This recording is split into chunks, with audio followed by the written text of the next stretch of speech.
Presidensial threshold ini adalah akal-akalan partai politik, terutama partai politik yang besar, yang memiliki kursi banyak, yang dominan, untuk menghilangkan pesaing di tahap awal.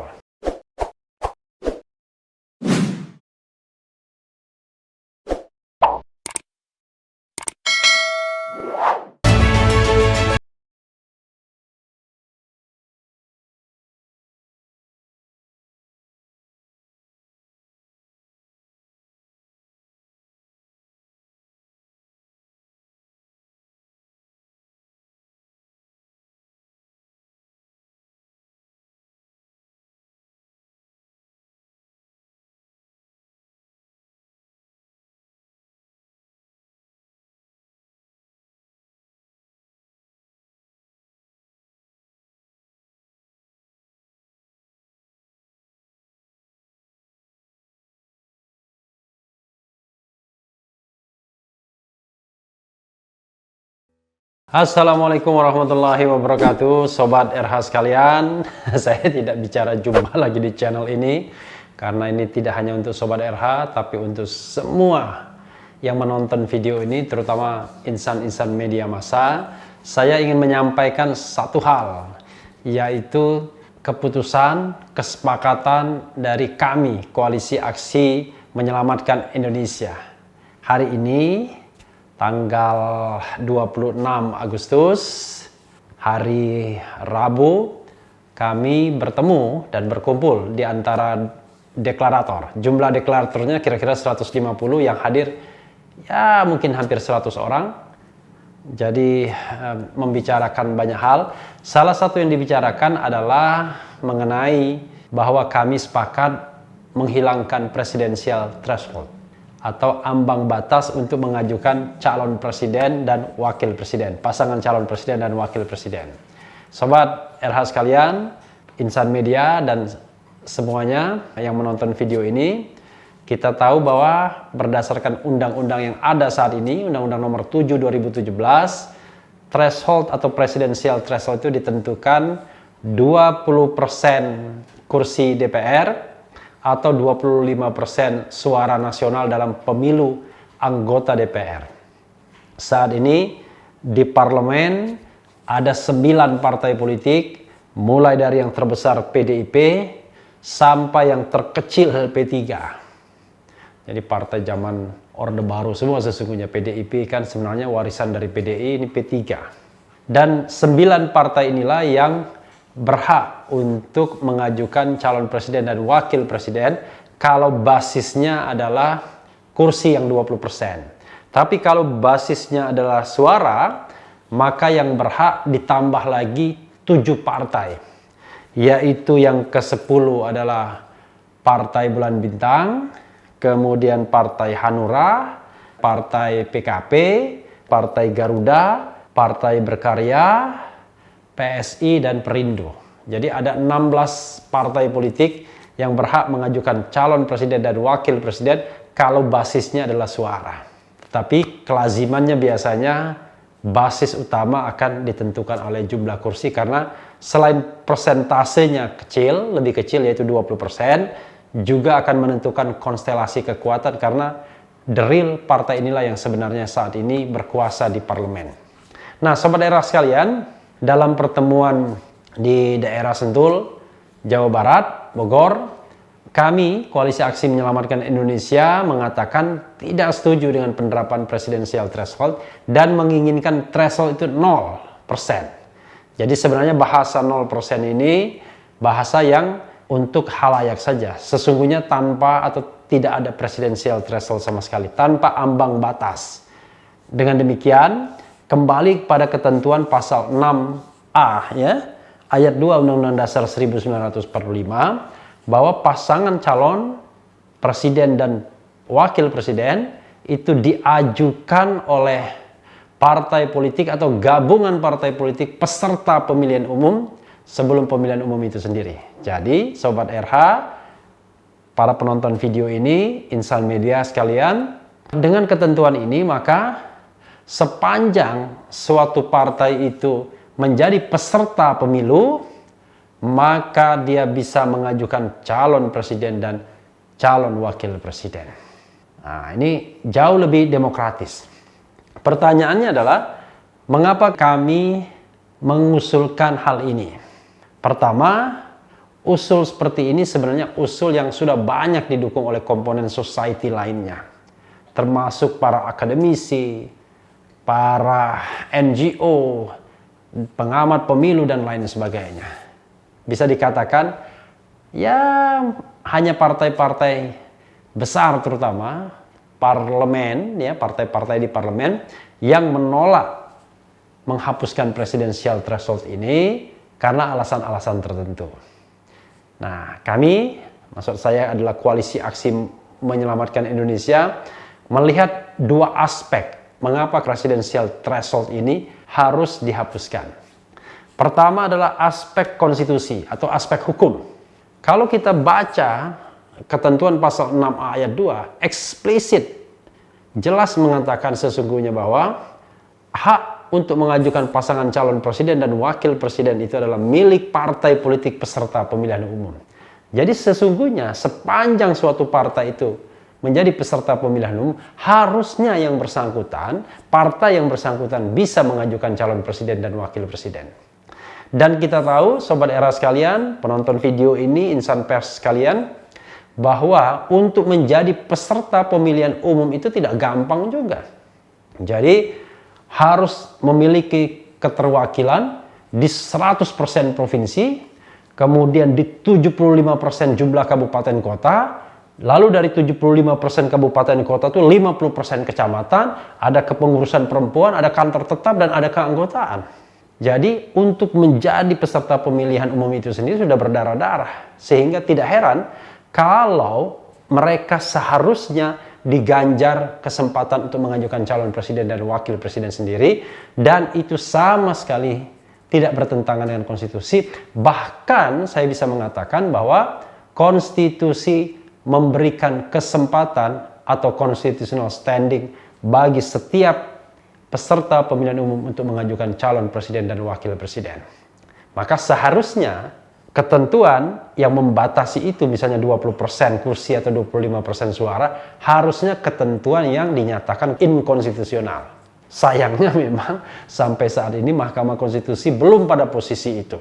Tapi pada gilirannya hal ini akan kami persoalkan lagi di ranah MK kalau seandainya ini tidak lolos di DPR. Tapi mudah-mudahan bisa diterima di DPR. Itu alasan konstitusionalnya.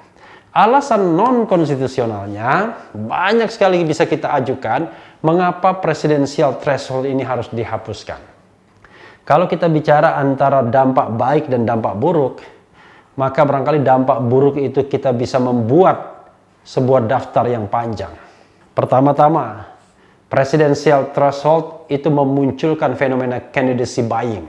Jadi partai politik yang sudah berhasil mendapatkan kursi atau pernah menjadi peserta pemilu sebelumnya, itu bisa menjual partainya, bisa menyewakan partainya sebagai perahu untuk candidacy. Dan itu sudah rahasia umum.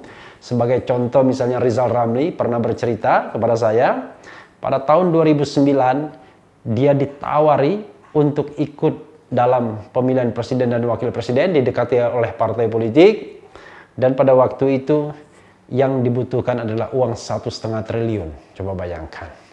Jadi minimal 0,5 triliun untuk partai politik. Kalau sekarang isunya bukan lagi 0,5 triliun ya, 1 triliun minimal. Coba bayangkan Sobat RH sekalian, betapa mahalnya pemilu dan betapa kotornya pemilu kalau presidensial threshold tetap dipertahankan. Yang kedua, presidensial threshold ini adalah akal-akalan partai politik, terutama partai politik yang besar, yang memiliki kursi banyak, yang dominan, untuk menghilangkan pesaing di tahap awal. Jadi dengan adanya presidensial threshold 20% atau 25% kursi, maka sesungguhnya tidak sembarang partai politik bisa mengajukan pasangan calon. Bahkan kalau tekniknya adalah dengan memborong semua partai politik, maka bisa dipastikan tidak akan ada calon lebih daripada 2 pasangan. Kenapa harus 2 pasangan? Karena undang-undang kita tidak jelas ketentuannya mengenai dalam kasus seandainya hanya ada 1 pasangan calon. Karena itu selalu diupayakan dengan dua pasangan calon.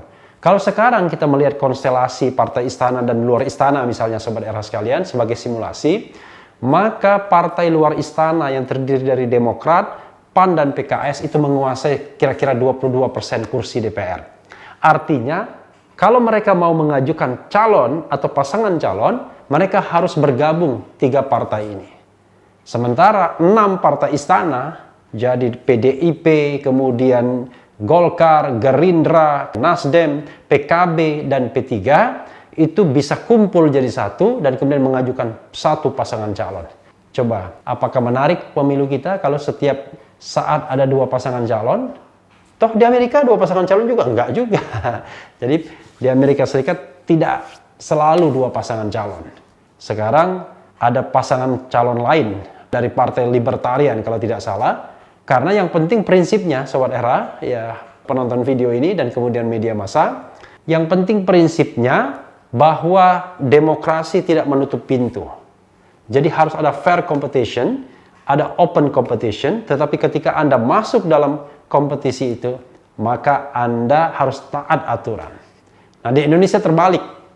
Pintunya dikecilkan, disempitkan, dan ketika sudah masuk, maka kemudian terjadi yang namanya demokrasi kriminal yang dibilang Rizal Ramli, di mana suara bisa dibeli, kemudian penghitungan suara entah benar entah enggak dan lain sebagainya, sehingga integritas pemilu dalam pertanyaan yang besar. Integritas pemilu dipertanyakan banyak pihak. Jadi candidacy buying, menghilangkan pesaing, kemudian yang jelas ya oligarki politik. Terjadi oligarki politik dalam pemilihan presiden dan wakil presiden yang mengkhianati the nature of presidential election, direct presidential election. Jadi maksud pemilihan presiden secara langsung itu, Sobat Era sekalian, penonton video ini dan juga insan media, maksudnya adalah agar masyarakat, rakyat bisa memilih sendiri presidennya secara langsung. Siapa yang diinginkan untuk menjadi presiden, maka dia bisa dipilih oleh rakyat secara langsung. Tetapi dengan penerapan presidensial threshold, banyak sekali calon-calon presiden yang kemudian tidak bisa nyalon karena slotting untuk nyalon itu hanya 2 saja misalnya. Padahal sekarang ini banyak sekali nama-nama yang berseliweran misalnya. Ada Prabowo sendiri walaupun sudah berapa kali kalah tetap saja ingin nyalon lagi kelihatannya, tergantung konstelasi politiknya, dan terbukti menjadi ketua umum Gerindra lagi. Ya kalau tidak ada ambisi tentu ngapain lagi ya kan, tetapi tetap menjadi ketua umum Gerindra dan barangkali juga melirik 2024 dan juga sudah diminta oleh Gerindra sendiri ya, pernah disampaikan oleh Sekjen Gerindra Ahmad Muzani.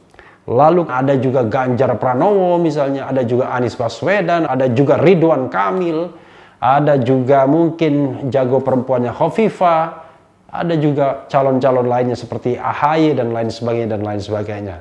Ya mungkin juga termasuk beberapa orang dari masyarakat, dari kami, ya who knows, kita tidak tahu. Tapi saya pribadi nggak tertarik ya bicara untuk mendorong orang-orang tertentu menjadi calon presiden. Karena seperti yang saya katakan, perjuangan kami adalah harusnya perjuangan nilai, bukan perjuangan untuk mengangkat atau mendorong orang tertentu, atau perjuangan demi kekuasaan. Karena itu sudah political movement namanya. Nah, karena itulah kami berkesimpulan bahwa mempertahankan presidensial threshold itu adalah sesuatu yang buruk dalam politik dan demokrasi di Indonesia. Politik dan demokrasi Indonesia akan dibajak terutama oleh para pemilik modal. Karena pemilik modal itu bisa membeli, menggrab semua partai politik agar tidak ada pasangan calon lagi yang bisa diajukan, kecuali satu pasangan saja yang barangkali bisa juga disetting oleh para cukong. Saya pernah membaca dari salah satu pejabat di Indonesia, tapi saya tidak mau menyebutkan namanya, takut disangkal, bahwa mudah sekali membeli partai politik di Indonesia. Kalau jumlahnya 9 di DPR saat ini, dan 9 itu yang memiliki kursi, dan basisnya adalah kursi, maka cukup sediakan uang 9 miliar saja. Maka Anda bisa menguasai presiden dan wakil presiden, sekaligus seluruh aparatnya, sekaligus financial resources, sekaligus semua kekayaan alam Indonesia ini. Bayangkan betapa ngerinya. Apalagi persiapan untuk 2024 mulai fundraising. Itu berkelindan dengan soal korupsi juga, soal kolusi juga, soal ya hengki-pengki project dan lain sebagainya untuk fundraising 2024. Coba bayangkan Sobat Era sekalian, kalau presidensial threshold tetap dipertahankan. Walaupun presidensial threshold bukan satu-satunya komponen yang harus kita perhatikan kalau kita menginginkan pemilu yang demokratis, jujur, dan adil. Banyak soal lain. Tetapi sebagai starting point, presidensial threshold adalah permulaan atau kunci untuk demokratis dan baiknya serta jujur dan adilnya pemilihan presiden dan wakil presiden di Indonesia untuk tahun 2024. Karena itulah sekali lagi kami berkeyakinan, kemudian bersepakat tanpa dissenting opinion, aklamasi untuk mendesak agar DPR, Dewan Perwakilan Rakyat, terutama komisi yang membahas rancangan undang-undang pemilu atau gabungan komisi atau panitia apa saja, agar menghilangkan ketentuan mengenai presidensial threshold. Jadikan dia 0% alias tidak ada sama sekali. Dan mudah-mudahan himbauan, desakan, kesimpulan, dan juga tekad kami ini bisa disambut komponen masyarakat lainnya, civil society lainnya, untuk bersama-sama mendesak dan mendorong pengambil kebijakan dalam hal ini DPR dan pemerintah sebagai pembentuk undang-undang untuk menghilangkan presidensial threshold. Ya, itu Sobat RH sekalian, dan juga penonton video ini, juga media massa mengenai pengumuman kesepakatan kami, Koalisi Aksi Menyelamatkan Indonesia, agar presidensial threshold dihapus. Tetap di channel ini. Terima kasih. Assalamualaikum warahmatullahi wabarakatuh.